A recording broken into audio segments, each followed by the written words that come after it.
புள்ளி விவரத்தோட சொல்றேன் கேட்டுக்க.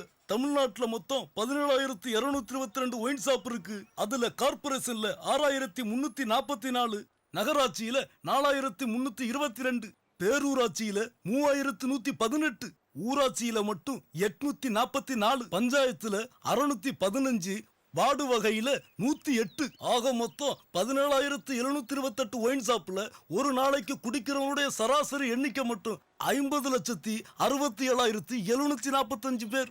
ஒருத்தன் ஒரு நாளைக்கு குவார்டர் 60 ரூபாய்க்கு குடிச்சா கூட மொத்த வருமானம் 50,42,344 ரூபாய். இதுல அரசாங்கத்துக்கு ஒரு நாளைக்கு வரிங்கிற பேர்ல நாங்க கொடுக்கிற சராசரி வருமானம் எவ்வளவு தெரியுமா? 3,17,02,342 ரூபாய். இது இல்லாம சோடா, பீடா, சிக்கன், மட்டன், முட்டை, பான்பராக்கு, வாட்டர் பாக்கெட்டு, இந்த வகையில இந்த நாட்டுக்கு கிடைக்கிற வருமானம் எவ்வளவு தெரியுமா?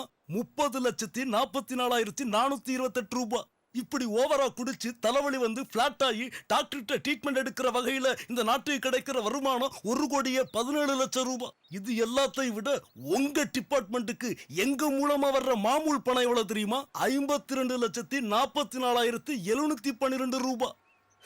இந்த நாட்டோட வருமானத்துக்காக குடிச்சு குடிச்சு தன் வாழ்க்கையை அழிச்சுக்கிற எங்களை மாதிரி தியாகிகளுக்கு மனச்சாட்சியே இல்லாம நீங்க கொடுக்கிற பட்டம் குடிகாரன், முடிச்சவிக்கு, மொன்ன மாதிரி பொறுக்கி ஊதாரி. சார், புள்ளி விவரத்தோட சொல்றத பார்த்தா ஒரு சமயம் ரமணா பாட்டியா இருப்போம் போல இருக்கு சார். பிரதர், என்ன பிரதர் நீங்க இதுக்கு போய் கோவிச்சுட்டு? எல்லாம் உங்க நன்மைக்காக தானே சொன்ன. குடிகாரரோட வரவு இந்த நாட்டுக்கு உயர்வு.